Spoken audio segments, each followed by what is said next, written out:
Franck Ribéry é um dos grandes nomes do futebol mundial nas últimas décadas.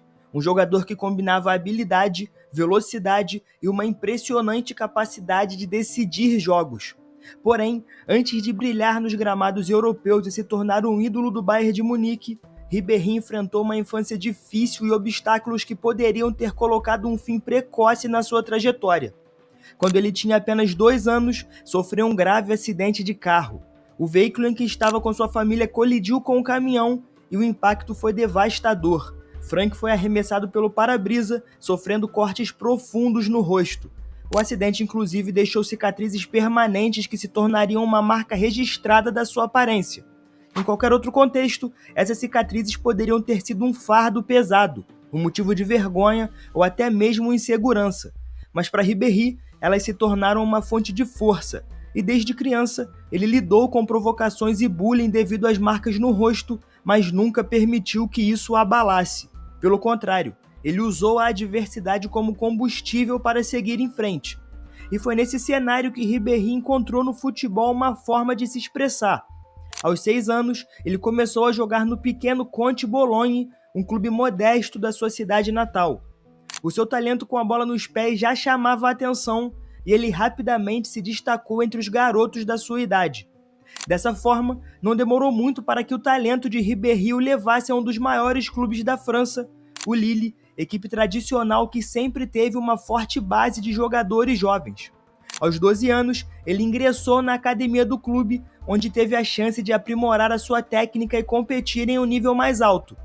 Porém, nem tudo saiu como esperado. No Lille, Ribéry enfrentou dificuldades fora dos gramados. O seu desempenho acadêmico era considerado ruim e as exigências da escola do clube eram muito altas. Portanto, com problemas na disciplina e sem o rendimento necessário nos estudos, o jogador acabou sendo dispensado 4 anos depois, o que poderia ter encerrado a sua carreira antes mesmo de começar. E bom, agora sem um clube de elite para apoiá-lo, Ribéry precisou começar de baixo novamente. Ele retornou à sua cidade natal e assinou com o Bologne, equipe modesta que disputava divisões inferiores do futebol francês. Só que a realidade do futebol amador era completamente diferente do que ele havia vivido no Lille. Os campos eram precários, as condições de treino eram péssimas e o salário praticamente não existia. No clube, Ribéry atuava na 4ª divisão do futebol francês e para se sustentar precisou trabalhar até mesmo como pedreiro. Durante o dia, ele carregava sacos de cimento e ajudava na construção civil, enquanto à noite treinava e jogava pelo seu clube. Era uma rotina extremamente cansativa, mas ele sabia que aquela era a única maneira de continuar perseguindo o seu sonho. A sua dedicação no clube chamou a atenção de um time de divisão superior, o Olympique Lyonnais, da 3ª divisão francesa. Ribéry então aceitou o desafio e se transferiu para a equipe em 2002, buscando um novo começo para sua carreira. Por lá, ele começou a se destacar de verdade. A sua velocidade e habilidade no drible chamaram a atenção dos torcedores e dos adversários. O futebol rápido e agressivo fazia com que ele fosse um pesadelo para os defensores. Porém, o clube também passava por dificuldades financeiras e acabou enfrentando uma crise que levou ao rebaixamento administrativo. Sem dinheiro para manter boa parte do elenco, Ribéry precisou buscar outro clube mais uma vez. E foi então que em 2003 foi contratado pelo Brest, um clube que disputava a 2ª divisão francesa. Foi nesse momento que ele começou a ganhar certa notoriedade nacional. Com apenas 20 anos, Ribéry brilhou na temporada 3-4, ajudando a sua equipe a lutar pelo acesso à elite do futebol francês. A sua habilidade com a bola nos pés era impressionante. Ele conseguia conduzir o jogo, criar oportunidades para os companheiros e principalmente partir para cima dos adversários com dribles rápidos e agressivos. Durante um jogo decisivo contra o Nantes, Ribéry teve uma atuação memorável. Ele dominou a partida, participou diretamente dos gols da sua equipe e foi aplaudido de pé pelos torcedores que estavam no estádio. Aquela partida foi um divisor de águas na sua carreira. Pela primeira vez, ele foi reconhecido como um dos grandes talentos da 2ª divisão francesa e começou a atrair olhares de clubes maiores. Ao fim da temporada, o seu nome já estava sendo especulado em clubes da Ligue 1. Aquele jovem que havia sido rejeitado pelo Lille, que havia jogado em times pequenos e que havia inclusive dividido a vida de jogador com a de ajudante de pedreiro, agora estava pronto para dar o salto à elite do futebol francês.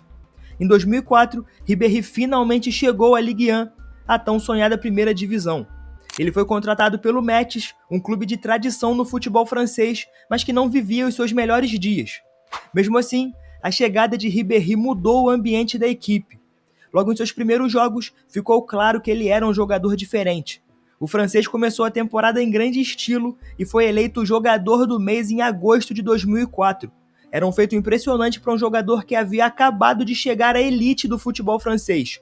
Os seus dribles, assistências e a capacidade de decidir jogos chamaram a atenção de vários clubes europeus. Ribéry era considerado uma das grandes revelações do campeonato e tudo indicava que ele seguiria no Metz por mais tempo. Porém, o destino reservava mais uma reviravolta para sua carreira. Apenas 6 meses após chegar ao clube, ele surpreendeu a todos ao aceitar uma proposta do Galatasaray da Turquia. Era um movimento inesperado, mas que mudaria a sua trajetória para sempre. A partir daí, Ribéry se tornaria de fato um jogador conhecido mundialmente, dando os primeiros passos para se transformar em um dos maiores nomes do futebol. E desde os primeiros treinos na Turquia, ficou claro que o francês tinha algo de especial. Em pouco tempo, ele conquistou a titularidade e se tornou uma das peças-chave do time. Com um estilo de jogo eletrizante, que mesclava habilidade e explosão física, logo ganhou um apelido que se tornaria icônico, Ferrari Berry. O apelido surgiu da imprensa turca, que comparava a sua velocidade em campo com a de uma Ferrari.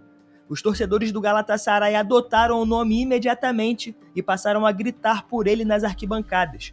Ribéry se tornou um xodó da torcida e a sua popularidade crescia a cada jogo. O momento mais marcante com a camisa do Galatasaray aconteceu na final da Copa da Turquia de 2005. O adversário era ninguém menos que o Fenerbahçe e a pressão para conquistar o troféu era gigantesca. A torcida via naquela partida a chance de consolidar a equipe como a melhor do país naquele momento. E o que se viu em campo foi uma exibição de gala. Com Ribéry como um dos protagonistas, o time não apenas venceu, mas goleou por 5-1. O francês marcou um dos gols da final e teve uma atuação impecável. Ele se tornou um herói instantâneo por lá. O título da Copa da Turquia foi um divisor de águas na sua carreira. O jovem meio-atacante que havia deixado o Metz poucos meses antes, ainda desconhecido no cenário internacional, agora era um jogador com status de estrela na Turquia. Os torcedores do Galatasaray acreditavam que ele ficaria no clube por muitos anos e que seria peça fundamental na busca por títulos ainda maiores. Porém, não foi muito bem o que aconteceu. Apesar do sucesso, Ribéry teve uma saída conturbada do clube. No meio de 2005, apenas 6 meses após a sua chegada, ele decidiu romper unilateralmente o seu contrato e deixar o clube. Segundo o jogador, o time turco não pagava os seus salários corretamente e ele se sentia desrespeitado pela diretoria. A decisão, como você pode imaginar, gerou um enorme conflito. O Galatasaray acionou a FIFA e tentou impedir a saída do jogador, alegando quebra de contrato. Além disso, o clube queria uma indenização milionária e acusava Ribéry de traição. E a torcida, que até então o idolatrava, ficou dividida. Alguns entendiam o seu lado, enquanto outros o acusavam de falta de lealdade. A FIFA, no fim das contas, acabou dando razão a Ribéry. O jogador ficou livre para assinar com outro clube sem custos, o que gerou ainda mais revolta na diretoria. O Ribéry, por sua vez, não perdeu tempo e assinou com o Olympique de Marseille, retornando ao futebol francês. Já em sua primeira temporada, ele mostrou que a sua fama na Turquia não era exagerada. Ele foi eleito o jogador do mês 3 vezes e ajudou o time a ter uma campanha bem sólida na Ligue 1. Mas o que realmente chamou a atenção foi um gol espetacular contra o Nantes, que ficou marcado como o gol do ano na França. Ribéry arrancou do meio campo, driblou 3 adversários e chutou de fora da área para marcar um golaço. Foi um momento que definiu muito bem o estilo do Ribéry. Ousado, imprevisível, mas tecnicamente brilhante. Na temporada seguinte, a sua reputação continuou crescendo. Em um jogo contra o Rennes, ele marcou um dos gols mais rápidos da história da Ligue 1, balançando as redes com apenas 13 segundos de partida. As suas atuações chamaram a atenção do técnico da seleção francesa, que decidiu convocá-lo para a Copa do Mundo de 2006. E bom, mesmo sem o título mundial, Ribéry saiu da Copa do Mundo como um dos grandes nomes da nova geração do futebol da França. O seu estilo de jogo chamou a atenção de gigantes europeus e era questão de tempo até que um clube de ponta fizesse uma proposta irrecusável. e esse clube veio da Alemanha. Ao final da temporada 6-7, diversos times estavam interessados em Ribéry, inclusive o Lyon, que dominava o futebol francês naquela época. O Real Madrid também demonstrou interesse, mas não avançou nas negociações. E foi então que o Bayern de Munique entrou na jogada e fez uma oferta que o Marseille não pôde recusar. Por um valor total de 30 milhões de euros, Ribéry tornou-se a contratação mais cara da história do futebol alemão até aquele momento. E bom, se havia alguma dúvida sobre o seu talento, Frank tratou de dissipá-la rapidamente. A sua primeira temporada foi absolutamente brilhante, ajudando o Bayern a reconquistar a Bundesliga e a Copa da Alemanha, além de vencer a Copa da Liga Alemã, onde terminou como artilheiro do torneio. Porém, Ribéry não era só um talento técnico. Ele era muito amado pelos torcedores porque personificava a garra dentro de campo. Apesar do físico franzino, ele nunca teve medo de partir para cima dos adversários, mesmo que isso significasse sofrer faltas duras, e ele sofria muitas. O francês se destacava por seu espírito competitivo, algo que fazia a torcida se identificar com ele cada vez mais. E ao longo das temporadas seguintes, ele seguiu evoluindo. Se em seu primeiro ano ele foi um dos melhores jogadores do time, com o tempo ele passou a ser um dos maiores nomes da Alemanha. O seu entrosamento com jogadores como Schweinsteiger, Philipp Lahm e Thomas Müller transformou o Bayern em uma verdadeira máquina de jogar futebol. O francês colecionava prêmios individuais. Ele foi eleito o melhor jogador do campeonato alemão e em 2008 recebeu pela segunda vez o prêmio de jogador francês do ano. A essa altura, clubes gigantes da Europa já olhavam para Ribéry com interesse, mas o Bayern de Munique não queria nem ouvir falar em vendê-lo. E bom, ainda falando sobre os parceiros dele dentro de campo, não podemos deixar de falar sobre a dupla com Arjen Robben. O francês e o holandês tinham estilos diferentes, mas se completavam perfeitamente em campo. Enquanto Robben era um jogador mais objetivo e finalizador, Ribéry brilhava como cérebro do time, criando jogadas e deixando os companheiros na cara do gol. A parceria rendeu muitos frutos, mas também gerou diversos atritos. Em 2012, por exemplo, durante uma partida da Liga dos Campeões contra o Real Madrid, os dois discutiram feio e no vestiário Ribéry chegou a dar um soco em Robben. O desentendimento poderia ter arruinado a relação dos dois, mas na realidade acabou fortalecendo ainda mais a parceria. Tanto que no ano seguinte, em 2013, os dois foram fundamentais para o Bayern alcançar a tríplice coroa. A temporada 12-13 foi inesquecível. O Bayern não apenas conquistou a Bundesliga, a Copa da Alemanha e a Liga dos Campeões, como fez isso de forma arrasadora. O time comandado por Jupp Heynckes jogava um futebol envolvente, rápido e letal. E no centro de tudo estava Franck Ribéry. Aquela campanha europeia foi muito marcante. O Bayern atropelou o Barcelona nas semifinais, vencendo por 7-0 no agregado, e na final contra o Borussia Dortmund, Ribéry foi decisivo. Pelo que ele fez na temporada, foi eleito o melhor jogador da UEFA na Europa em 2013, e muitos acreditavam inclusive que ele também merecia ganhar a Bola de Ouro, mas o prêmio ficou com Cristiano Ronaldo, algo que Ribéry nunca engoliu muito bem. Inclusive, anos depois chegou a dizer que sentiu que foi roubado. Mas enfim, o tempo passou e Ribéry continuou sendo peça fundamental no time alemão. Porém, a partir de 2015, começou a lidar com algumas lesões que limitaram o seu estilo de jogo. Nesse ano, inclusive, ele chegou a ficar 9 meses afastado dos gramados por problemas no tornozelo.